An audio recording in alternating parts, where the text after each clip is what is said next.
अस्सलाम वालेकुम। आज हम 1956 का कॉन्स्टिट्यूशन पढ़ेंगे। ये सेकेंड लेक्चर है जो हमारी दस्तूर साजी की तारीख में पहला आइन है।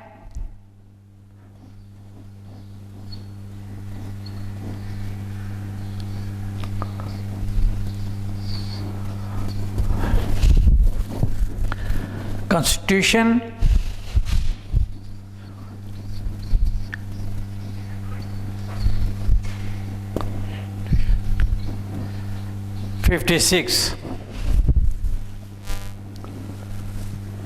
पाकिस्तान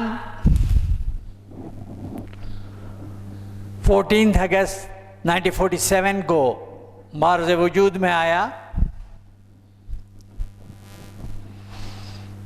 और 2 साल बाद 1949 में अवामी एहतजाज की वजह से जो पाकिस्तानी अवाम ने इस्लामी आइन के लिए शुरू किया,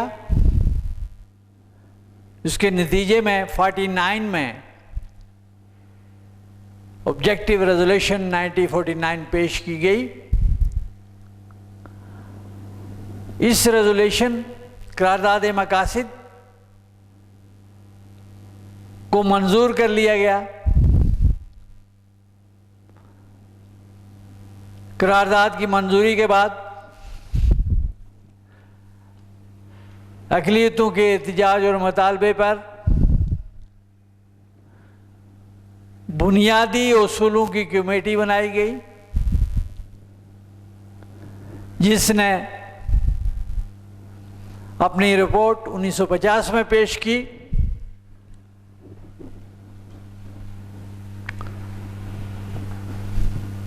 जो नाकाम रही। उसके बाद बुनियादी उसूलों की कमेटी ने अपनी दूसरी रिपोर्ट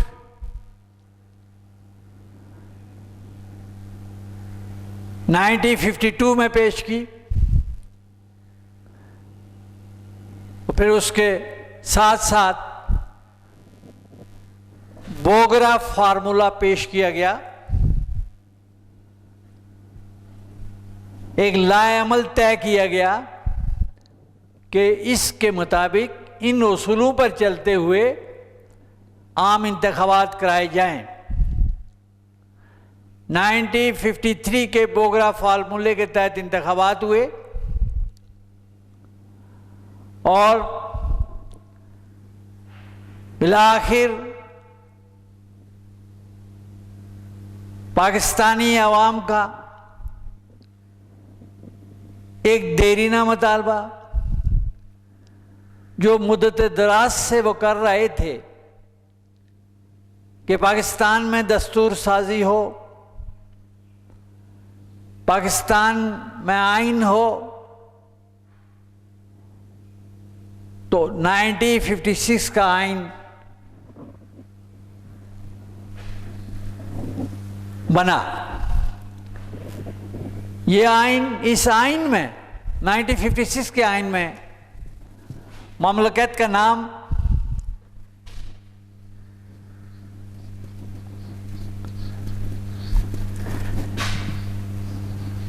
इस्लामी जमहूरिया पाकिस्तान रखा गया।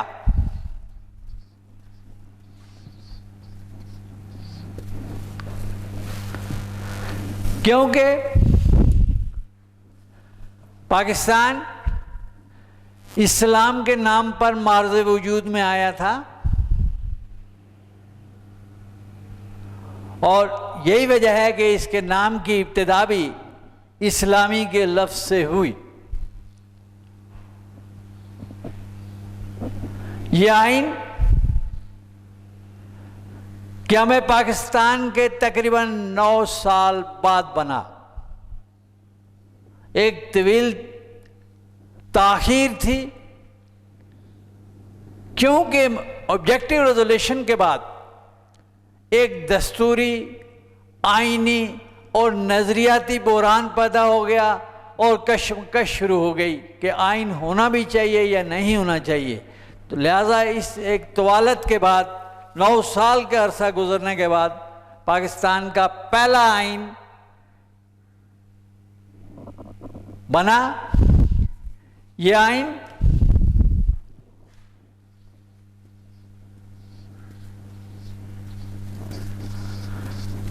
मार्च 1956 से पूरे मुल्क में नाफिज़ुल अमल हुआ।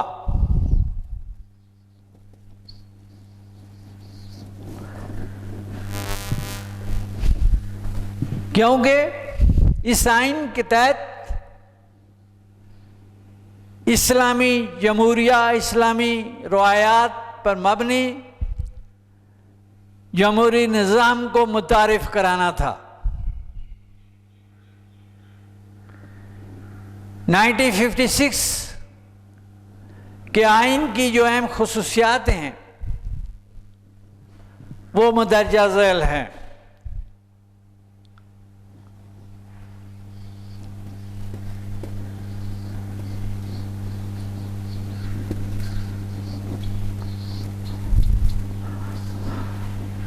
नंबर 1, इब्तिदाइया। नंबर 2,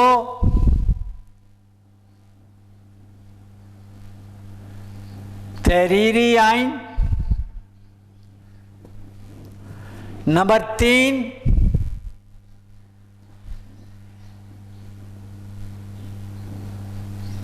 कदरे लचकदार आइन।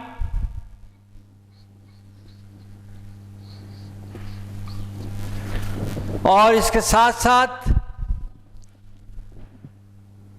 यक अवानी मुकन्नना,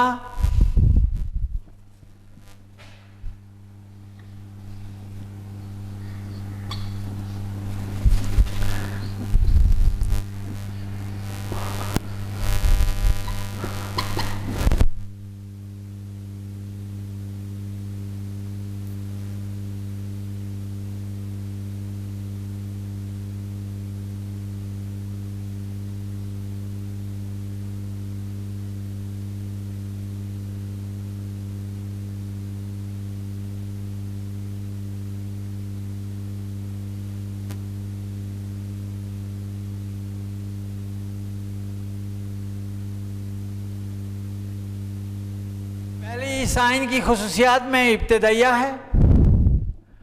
दूसरा तहरीरी आइन है। तीसरी बात कदर लचकदार आइन है। चौथी बात यक अवानी मुकन्नना है। पांचवी बात पार्लिमानी तर्ज हुकूमत है। और छठी वफाकी निज़ाम है। और सातवां तरमीम का तरीक़ाकार है। और आठवां इसमें इस्लामी नौयत है।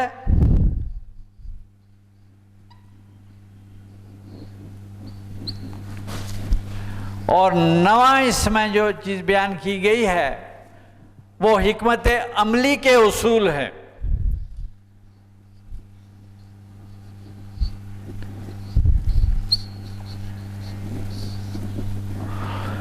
10वां बुनियादी हुकूक हैं।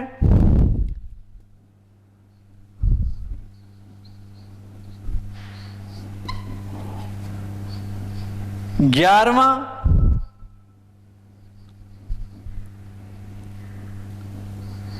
अक़लियतों का तहफ़्फ़ुज़ है। और 12वां अदलिया की बरतरी है।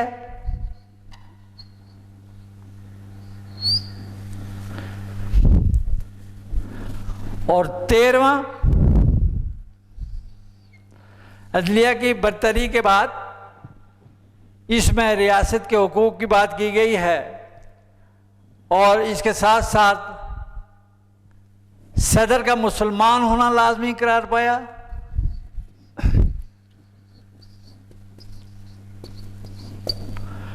फोर्टीन, कौमी व सरकारी ज़बान।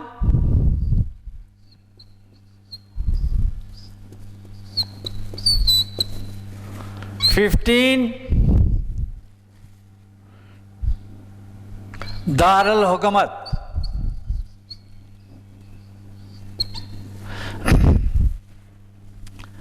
56 का आइन, मैंने आपको बताया कि ये आइन, इस आइन में ममलकत का नाम इस्लामी जमहूरिया पाकिस्तान रखा गया। यह आइन 23 मार्च 1956 से नाफिज़ुल अमल हुआ और इस आइन के मुताबिक ममलकत का जो इस्लामी तर्ज पर पार्लिमानी निज़ाम राइज करना था, यह आइन कदरे ताख़ीर से बना और जिसकी कम अज़ कम 9 साल का अरसा गुजर गया। ये पहला आइन दिया गया, ये पाकिस्तान का पहला आइन है और इसमें सबसे पहला पॉइंट हम अब इब्तिदाइया पढ़ेंगे।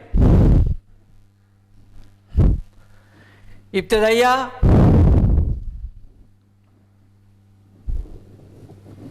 करारदाद मकासिद जो नज़रिया पाकिस्तान की असास है, जो नज़रिया पाकिस्तान के ऐन मुताबिक है, उसके मुताबिक पाकिस्तान में दस्तूर साजी होनी थी। इस करारदाद मकासिद में अल्लाह तबारक ताला की हाकिमियत को तस्लीम किया गया, लेकिन इस करारदाद मकासिद को पहले आइन में बजाय नाफिज़ुल अमल करने के इब्तिदाइया के तौर पर रखा गया। याद रहे कि इब्तिदाइया आइन का हिस्सा नहीं होता। इब्तिदाइया तारफ, तमीद, पेशलफ्ज़, इफ्तिताइया, प्रीफेस, ये किसी भी किताबचे का हिस्सा नहीं होते। इब्तिदाइया के बाद दूसरा पॉइंट जो आता है वो तहरीरी आइन के बारे में है।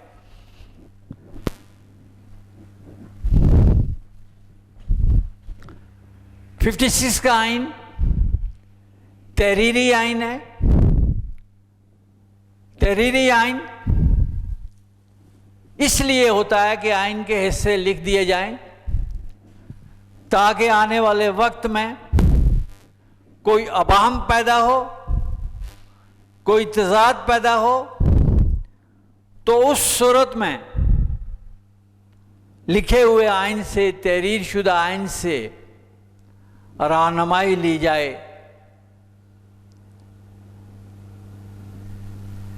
यह आइन 234 दफात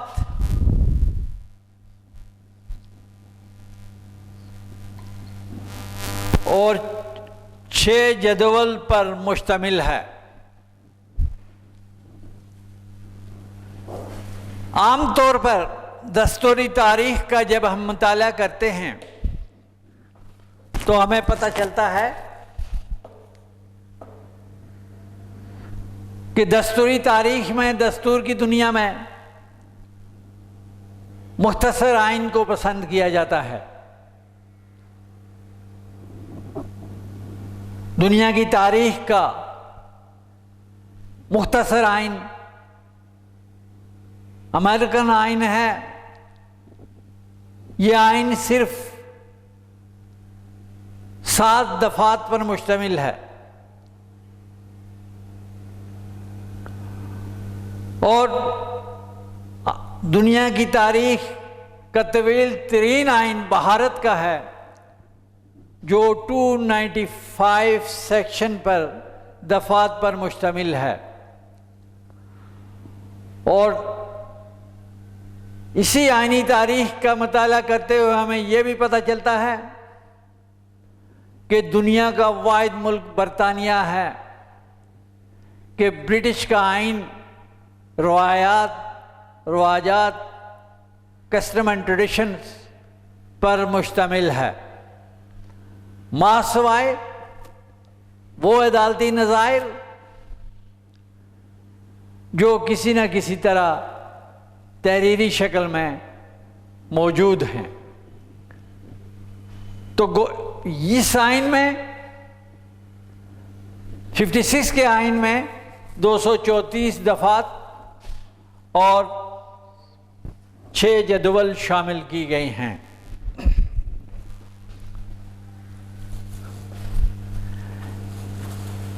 नाइनटीन 56 के आइन में तीसरा पॉइंट कदरे लचकदार है। लचकदार आइन है, ना इसमें आम कवानीन की तरह तरमीम की जा सके।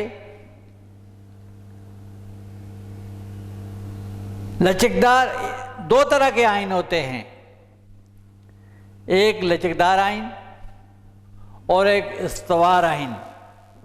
लचकदार आइन में तरमीम की जा सकती है और इस्तवार आइन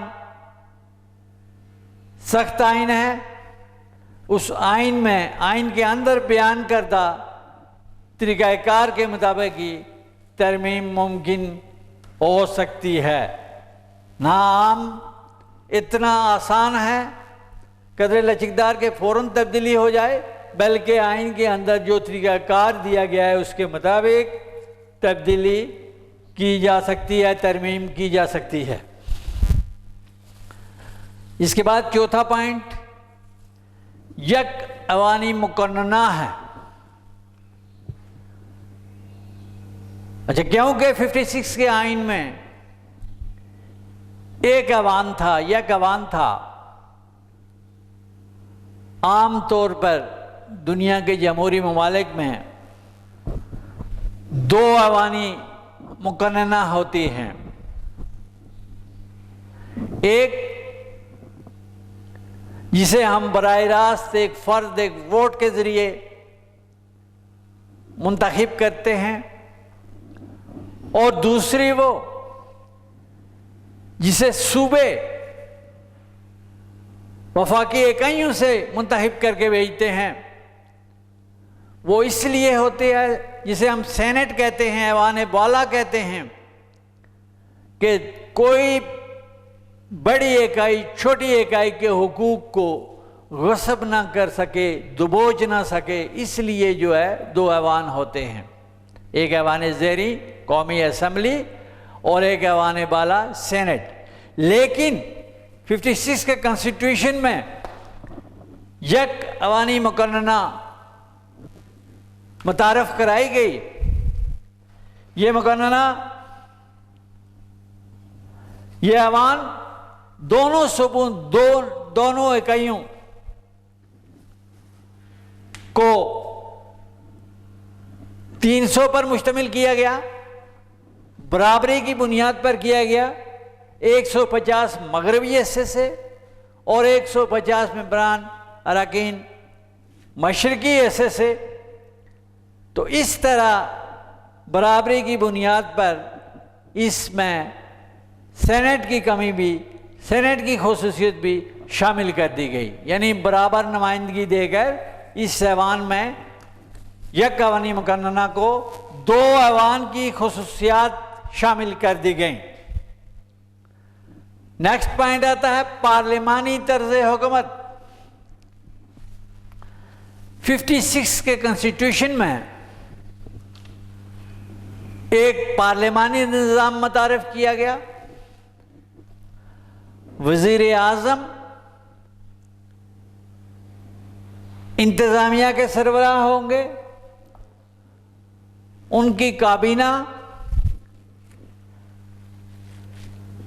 कानून साजी करेगी और इस पार्लिमानी तर्ज हुकूमत को तमाम जमहूरी ममालिक में पसंद किया जाता है। क्योंकि इसमें बराह रास्त अवाम के मुंतखब करदा नुमाइंदगान होते हैं और इस पार्लिमानी तर्ज हुकूमत में वज़ीर आज़म और उसकी काबीना होते हैं और तमाम तर इख्तियारात वज़ीर आज़म को हासिल होते हैं।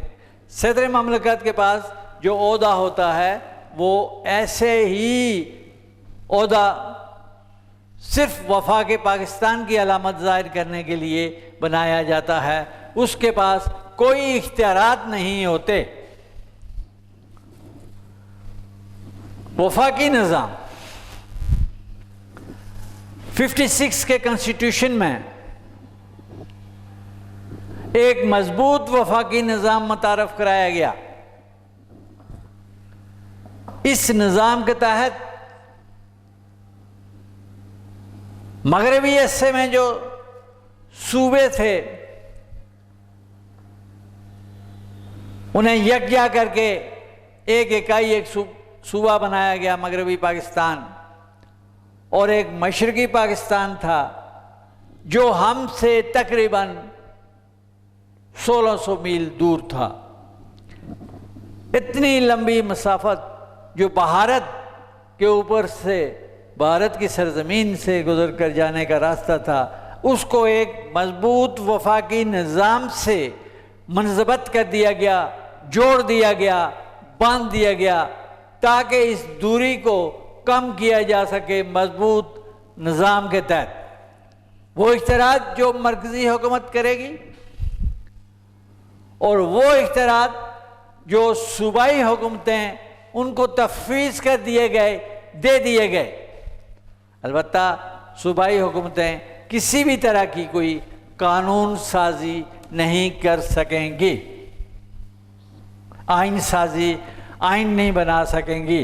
बाकी कानून साजी या अंदरूनी मामलात, दाखिली मामलात उनको वो हैंडल कर सकते हैं।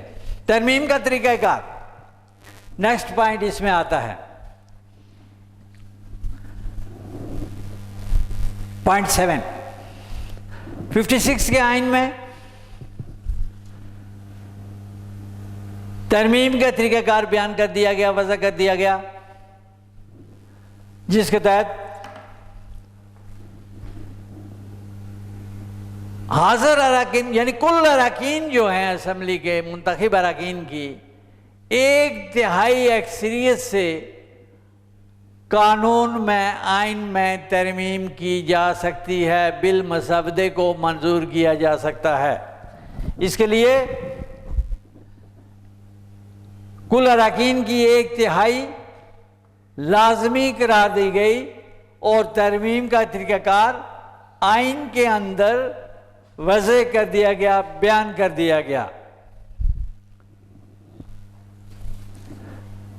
इसके बाद नेक्स्ट पॉइंट आता है इस्लामी नोयत।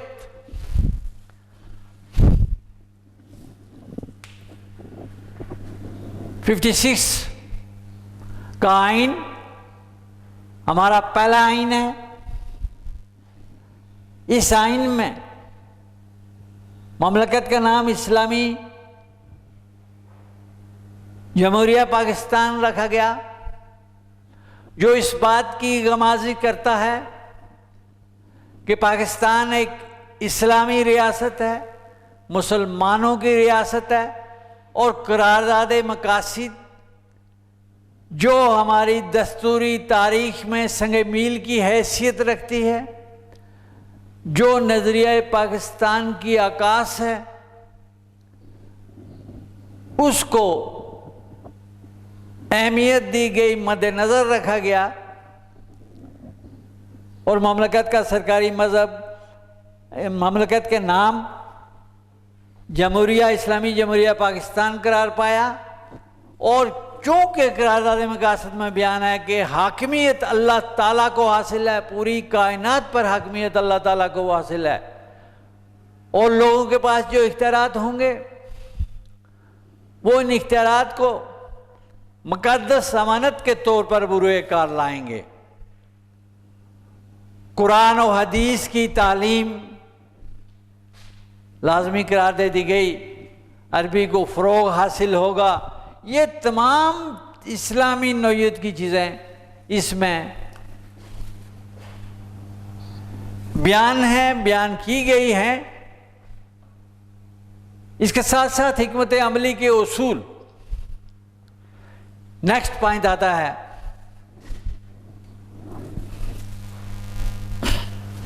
हिकमत अमली के उसूल से मराद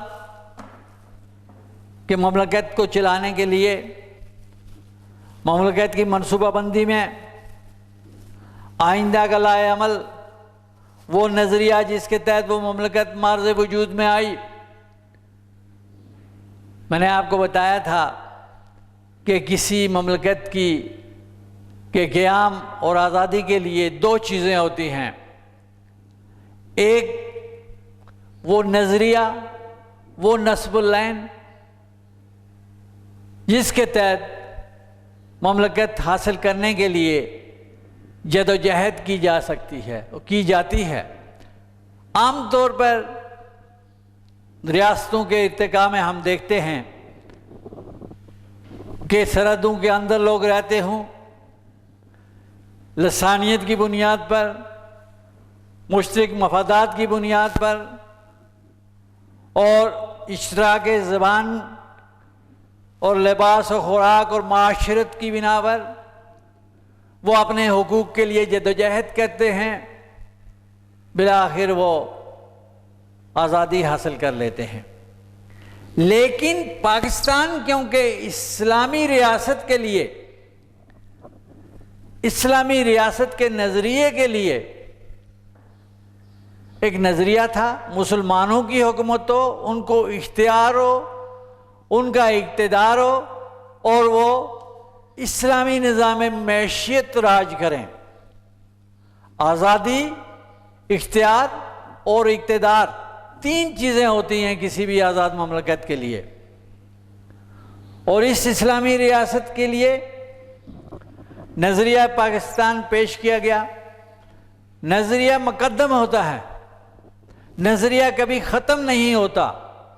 अलबत्ता वो जो तहरीक चलती है, बाज़ औक़ात तहरीक कामयाबी से हमकिनार होती है, बाज़ औक़ात तहरीक ख़त्म हो जाती है, लेकिन नज़रिया ख़त्म नहीं होता। गोया नज़रिया एक मुस्तकिल इंस्टीट्यूशन है और तहरीक पाकिस्तान चलाई गई और उसकी तकमील हुई तो पाकिस्तान बन गया। लेकिन वो नज़रिया बाकी रहा, मौजूद रहा और ता ज़िंदगी जब तक रियासत पाकिस्तान मौजूद है वो नज़रिया इस्लाम मौजूद रहेगा, वो कभी ज़वाल पज़ीर नहीं होगा।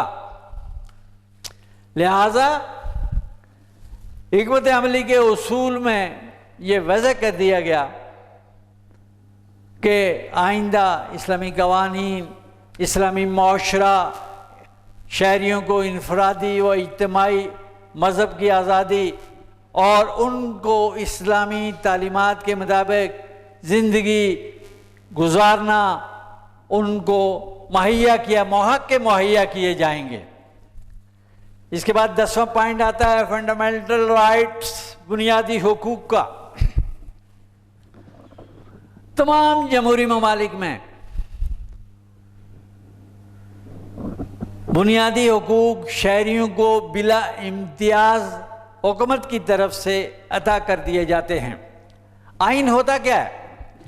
आइन दर हकीकत शहरियों, अवाम जिसे कहते हैं हम, और हुकूमत के माबैन ताल्लुकात का नाम है और की वजाहत सिरात कर दी गई है। इसमें कह दी जाती है जहाँ एक के हुकूक ख़त्म हो दूसरे के फ़राइज़ शुरू हो जाते हैं और तमाम शहरियों को बिला इम्तियाज़ हुकूक अता कर दिए जाते हैं, जिनमें हक़ पैदाइश, किसी शहरी को रोका नहीं जा सकता कि वो किसी ममलकत, अपनी ममलकत के अंदर पैदा ना हो। इलाज मुआवजे का हक़, परवरिश का हक़, तालीम का हक़ और रोज़गार का हक़, तहरीर और तकरीर का हक़, इज्तिमा का हक़, तमाम हुकूक, अंजुमन साजी का हक़, ये तमाम हुकूक शहरियों को बिला इम्तियाज़ दे दिए जाते हैं और इनका निफाज आज़ाद अदलिया के ज़रिए कराया जाता है। यानी अदलिया बुनियादी हुकूक को नाफिज करती है। आप देखते हैं, आपने देखा है, पढ़ा भी है, हमने पहले भी पढ़ा है कि जब भी इमरजेंसी का निफाज होता है, आइन टूट दिया जाता है, तो बुनियादी हुकूक लोगों के, अवाम के सल्ब कर दिए जाते हैं। उनको कोई भी एहतजाज का हक, अपील का हक, अदलिया में जाने के हक तमाम ख़त्म कर दिए जाते हैं। अपील का हक ख़त्म कर दिया जाता है। लिहाजा जमहूरी रियासत में मुकम्मल तौर पर जो है बुनियादी हुकूक का निफाज अदलिया ही के ज़रिए किया जाता है। इसके बाद नेक्स्ट पॉइंट आता है अक़लियतों को तहफ़्फ़ुज़। अक़लियत ज़िम्मी दो तरह के होते हैं, एक वो जो इस्लामी रियासत के साथ जंग करें और शिकस्त की सूरत में मफ्तू की हैसियत से उस ममलकत के अंदर रहें, और दूसरे वो कि वो उस मुल्क के आइन को, इस्लामी रियासत के आइन को तस्लीम करें, उसको मान दें, आइन की बालादस्ती, उस निज़ाम और कानून की बालादस्ती तस्लीम करें, तो वो उस ममलकत के अंदर अक़लियत की तरह हैसियत से रहेंगे।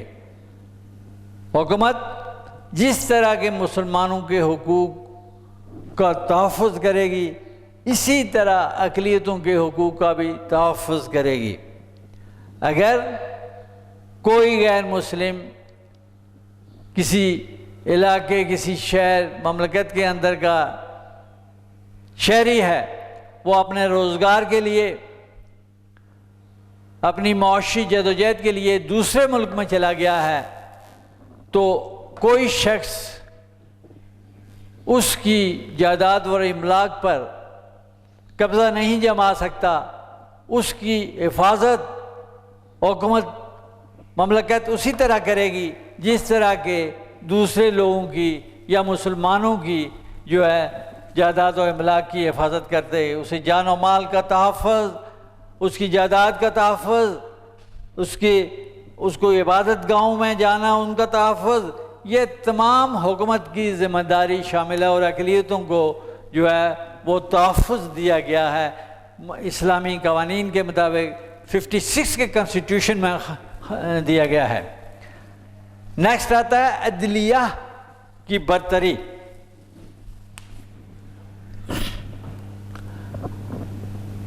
नाइनटीन 56 का आइन हमारा पहला आइन है, पार्लिमानी तर्ज का है, और इस आइन में अदलिया को आज़ाद व खुद मुख्तार करार दे दिया गया, उसकी बरतरी को तस्लीम किया गया। कोई भी सियासी पार्टी, इंतज़ामिया या कोई गिरोह इस पर अपनी बरतरी कायम नहीं कर सकता, बल्कि ये राज अल वक्त कवानीन और आइन के मुताबिक आज़ाद और ख़ुद मुख्तार है, और एक तसलसल के साथ जो है वो मेरिट पर फैसले करेगी, जिस पर किसी भी तरह से इंतज़ामिया या कोई दूसरा गिरोह जो किसी भी तरह जो दबाव नहीं डाल सकता। हर दबाव से बालातर अदलिया का क़याम और अदलिया की बरतरी इस कॉन्स्टिट्यूशन में भी कायम कर दी गई, रखी गई।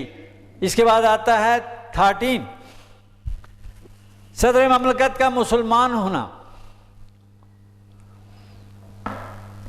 56 के कॉन्स्टिट्यूशन में सदर ममलकत के लिए मुसलमान होने की शर्त आयद कर दी गई, लाजमी मुसलमान होगा। अच्छा, इससे पहले जो बुनियादी उसूलों की कमेटी थी, उसकी पहली रिपोर्ट जब हम देखते हैं तो उसमें लिखा था कि सदर ममलकत का मुसलमान होना लाजमी नहीं है और अक़लियतों को हद से ज़्यादा तजावज़ करके जो है उनको मराहत दे दी गई थी। लेकिन दूसरी रिपोर्ट में बुनियादी उसूलों की दूसरी रिपोर्ट में जो है वो सदर ममलकत का मुसलमान होना लाजमी करार पाया था, क्योंकि सदर ममलकत रियासत का सरबराह होता है, ममलकत का सरबराह होता है, वफाक की अलामत होता है, और ये ममलकत इस्लाम के नाम पर मार्ज़ वजूद में आई है। तो इसलिए पाकिस्तान इस्लामी रियासत का सरबराह भी मुसलमान होना लाजमी करार पाया। अलबत्ता वज़ीर आज़म के लिए शर्त आयद नहीं थी। इस कॉन्स्टिट्यूशन में के मुताबिक कोई भी शख्स किसी भी मज़हब से ताल्लुक़ रखता हो, किसी भी इज़्म से ताल्लुक़ रखता हो, किसी भी मत से ताल्लुक़ रखता हो, वो वज़ीर आज़म बन सकता था और रूलिंग पार्टी का सरबराह बन सकता था। लेकिन सदर के लिए लाजमी तौर पर जो मुसलमान होने की पाबंदी लाजमी करार दे दी गई, क्योंकि अगर वो सदर ममलकत बुनियादी उसूलों की पहली रिपोर्ट के मुताबिक गैर मुस्लिम होता तो नजरिया पाकिस्तान से मुतसादिम हो जाता। तो क्योंकि नजरिया पाकिस्तान हमारी असास है, इसलिए इस मुल्क का सरबराह मुसलमान होना लाजमी करार दिया गया। नेक्स्ट आता है कौमी व सरकारी ज़बान। कौमी व सरकारी ज़बान वो ज़बान कहलाती है जो लिखी भी जाए, पढ़ी भी जाए और बोली भी जाए। उर्दू को पाकिस्तान की कौमी व सरकारी ज़बान करार दिया गया और ये तय पाया कि अंग्रेज़ी ज़बान बदस्तूर दफ्तरी ज़बान राज रहेगी, ऑफिशियल लैंग्वेज, जब तक कि उर्दू ज़बान अपने इर्तिकाई मराइल पूरे नहीं करती। तो गोया पाकिस्तान की सरकारी व कौमी ज़बान उर्दू करार दे दी गई। दारुल हुकूमत, अच्छा, किसी भी रियासत के इत्तिका के बाद तीन चीज़ें बड़ी अहमियत के हामिल होती। पहली कि रियासत का नाम और मज़हब की बात की जाती है, दूसरी उसकी इलाकायत, इलाके की बात की जाती है कि किन किन इलाकों या इकाइयों पर यह रियासत मुश्तमिल होगी, और इसका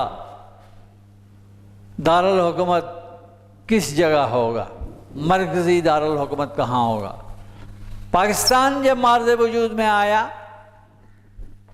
तो उसका पहला दारुल हुकूमत लियाकत बैरिक्स कराची में रखा गया, क्योंकि उस वक्त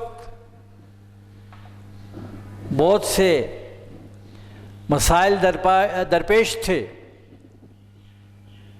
तो लिहाजा फौरी तौर पर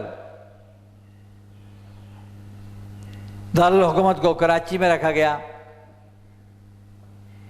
हालांकि दिफाई और जंगी एतबार से ये जगह महफूज नहीं थी, लेकिन हमारे यहाँ उस वक्त इंतज़ामी मुश्किलात थीं, माजरीन की आबादी का मसला था, और फिर बेशुमार मसाइल पैदा हो गए थे, इब्तिदाई मुश्किलात पैदा हो गई थी, जिनकी बिना पर जो है ये कराची में दारुल हुकूमत रखा गया। इस आइन के अंदर कोई ऐसी ज़मानत नहीं थी कि इस आइन को तहफ़्फ़ुज़ हासिल हो, आइनी तहफ़्फ़ुज़ हासिल हो, इसे तोड़ा ना जा सके। इस आइन को 1958 में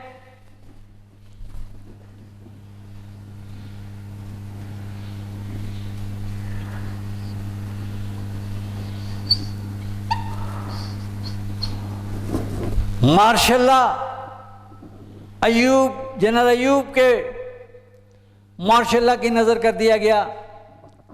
जनरल अयूब खान ने इक़्तिदार संभालते ही इस आइन को तोड़ दिया और आइन को तोड़ते ही एक ऐसा कमीशन बनाया गया जो इन वजूहात का जायजा ले कि आखिर वो क्या वजूहात थी कि ये 56 का कॉन्स्टिट्यूशन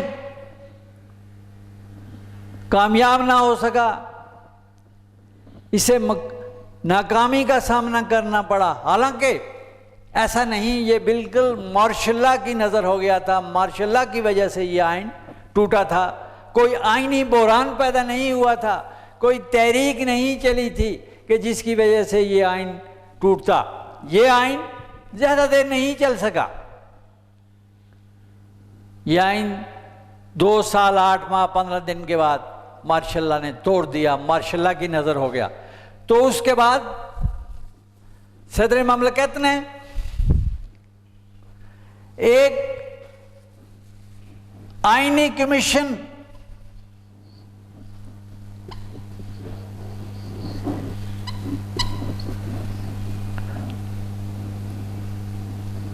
जस्टिस शहाबुद्दीन की सरबराही में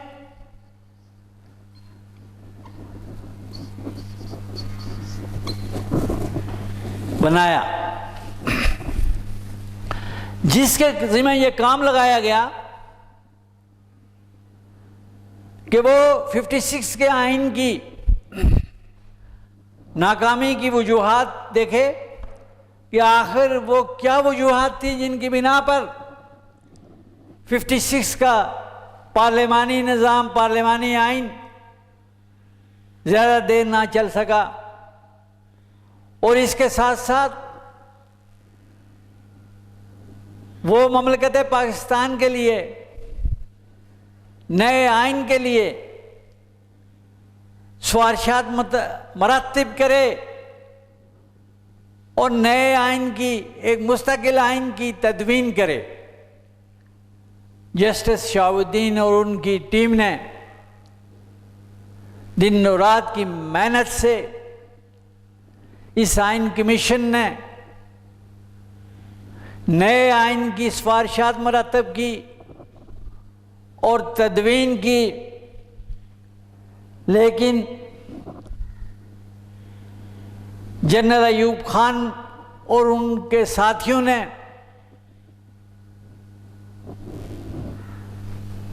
आइन कमीशन की सिफारिशात को सामने ना आने दिया। जस्टिस शहाबुद्दीन ने प्रेस कॉन्फ्रेंस करना चाहिए, लेकिन उन्हें उससे भी रोक दिया गया।